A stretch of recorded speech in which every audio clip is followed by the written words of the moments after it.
নমস্কার বন্ধুরা, আপনাদের সকলকে স্বাগত জানাই আমার চ্যানেল নবান্নের সমাহারে। আজ আবারও আপনাদের জন্য নিয়ে চলে আসলাম একটা নতুন রেসিপির ভিডিও। আজকে বানাতে চলেছি কালাকাঁদ মিষ্টির রেসিপি। তবে কালাকাঁদ মিষ্টির রেসিপিটা কিন্তু আমি ছানা দিয়ে বানাচ্ছি না, আজকে একটু অন্যরকমভাবে এই রেসিপিটা বানাবো। আজকে বানাবো গোবিন্দভোগ চাল দিয়ে কালাকাঁদ মিষ্টির রেসিপি। এই রেসিপিটা কিন্তু বানানো খুবই সহজ। আপনারা যদি ভিডিওটা একটু স্কিপ না করে পুরোটা দেখেন তাহলেই বুঝতে পারবেন যে এটা বানানো কতটা সহজ। তাহলে চলুন আজকের রেসিপিটা শুরু করা যাক। প্রথমেই আমি গ্যাস জ্বালিয়ে কড়াই বসিয়ে দিয়েছি। তার মধ্যে আমি দিয়ে দিচ্ছি 500 গ্রাম দুধ। দুধটা একটু ভালো করে ফুটে ওঠার পর এর মধ্যে আমি দিয়ে দিচ্ছি 1/4 কাপ গোবিন্দভোগ চাল। এবার এই গোবিন্দভোগ চালটা দেওয়ার পর ভালোভাবে কিন্তু অনবরত এটাকে নাড়াচাড়া করতে হবে, তা না হলে কিন্তু এটা নিচের দিকে দলা পাকিয়ে যাবে। এইভাবে অনবরত নাড়াচাড়া করতে করতে গোবিন্দভোগ চালটাকে কিন্তু আমি সেদ্ধ করে নেব। সেদ্ধ করে নেওয়ার পর কিন্তু এর মধ্যে আমি এক এক করে বাকি উপকরণগুলো অ্যাড করব। দেখুন অনেকটাই কিন্তু দুধটা ঘন হয়ে এসছে, ভালোভাবে ফুটেও উঠেছে। এইভাবে কিন্তু অনবরত নাড়াচাড়া করতে থাকবেন, তা না হলে কিন্তু নিচের দিকে দলা পাকিয়ে যেতে পারে গোবিন্দভোগ চালগুলো। সেক্ষেত্রে কিন্তু রেসিপিটা ভালোভাবে কিন্তু হবে না। এইভাবে অনবরত নাড়াচাড়া করতে করতে আমি এই দুধটাকেও ঘন করে নিয়েছি। আর এদিকে দেখুন গোবিন্দভোগ চালটাও কিন্তু সেদ্ধ হয়ে গেছে। এই অবস্থায় আমি এর মধ্যে এক এক করে বাকি উপকরণগুলো অ্যাড করব। এখানে প্রথমেই আমি দিয়ে দিচ্ছি বড় চামচের 2 চামচ পাউডার দুধ, মানে যেটা গুঁড়ো দুধ আর কি। পাউডার দুধটা এর মধ্যে দিয়ে দেওয়ার পর এর সাথে কিন্তু এটাকে আবারও খুব ভালো করে আমি মিশিয়ে নিচ্ছি। রেসিপিটা বাড়িতে একবার অবশ্যই বানাবেন, দেখবেন কিন্তু স্বাদ খুব সুন্দর হয়। আমরা কিন্তু ছানারই কালাকাঁদ রেসিপি খেয়ে থাকি, কিন্তু গোবিন্দভোগ চাল দিয়ে এইভাবে যদি কালাকাঁদের রেসিপিটা বানাতে পারেন খেতে কিন্তু খুবই ভালো হয়।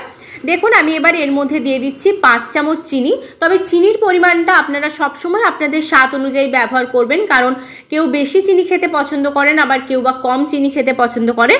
সেই জন্য চিনির পরিমাণটা আপনারা আপনাদের স্বাদ অনুযায়ী কম বেশি করে নেবেন। এখানে আমি দিয়ে দিয়েছি 5 চামচ চিনি আমার স্বাদ অনুযায়ী। এবার এর মধ্যে আমি ব্যবহার করলাম 1 চামচ ঘি। ঘিটা দিলে এটা সেন্টটা খুব সুন্দর হয়। এবার ঘিটাকে আমি একটু মেল্ট হওয়া অবধি অপেক্ষা করব। আর মেল্ট হওয়ার পর কিন্তু এইভাবে এটাকে অনবরত নাড়াচাড়া করতে করতে ঘন করে নেব। দেখুন এইভাবে অনবরত নাড়াচাড়া করতে করতে অনেকটাই ঘন হয়ে এসছে। এবার এর মধ্যে দিয়ে দিচ্ছি আমি এলাচের গুঁড়ো। এখানে কিন্তু আমি এলাচের দানাগুলোকে ভালো করে একটু থেতো করে নিয়ে এরকম গুঁড়ো করে নিয়েছি। আপনারা চাইলে গোটা এলাচের দানাগুলোও এখানে ব্যবহার করতে পারেন, গোটা গোটা, কিন্তু আমি একটু থেতো করে নিয়েছি, দিয়ে ভালো করে একটু গুঁড়ো মতন করে নিয়েছি, সেটা এর মধ্যে ব্যবহার করলাম।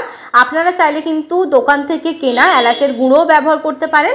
এইভাবে নাড়াচাড়া করতে করতে দেখুন অনেকটাই ঘন হয়ে এসছে, কতটা সুন্দরভাবে হয়ে গেছে। এবার আমি গ্যাসের ফ্লেমটা অফ করে দেবো, এটাকে আর ঘন করব না। এবার অপর দিকে একটা থালার মধ্যে কিন্তু আগে থেকে আমি ঘি ব্রাশ করে রেখেছিলাম। এবার এই মিশ্রণটাকে কিন্তু এর মধ্যে আমি ঢেলে দিলাম, দিয়ে ভালো করে চারিদিকটা সমান করে নিচ্ছি।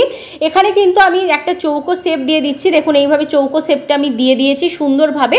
এবার এটাকে আপনারা চাইলে কিন্তু রুম টেম্পারেচারেও রেখে দিতে পারেন 2 থেকে 3 ঘন্টার জন্য, কিংবা চাইলে একটু ঠান্ডা করে নেওয়ার পর ফ্রিজে 1 ঘন্টার জন্য রেখে দিতে পারেন। আমি একটু ফ্রিজে রেখে দিচ্ছি যাতে খুব সুন্দরভাবে এটা হয়ে যায়।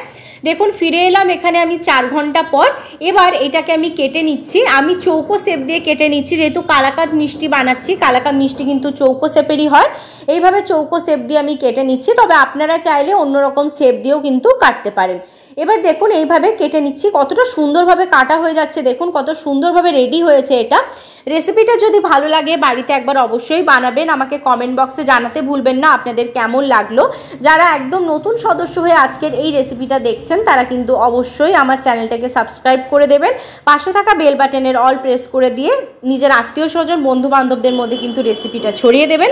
যারা ফেসবুক পেজ থেকে দেখছেন নবান্নের সমাহার পেজটাকে এখনও যারা ফলো করেননি অবশ্যই ফলো করে দেবেন।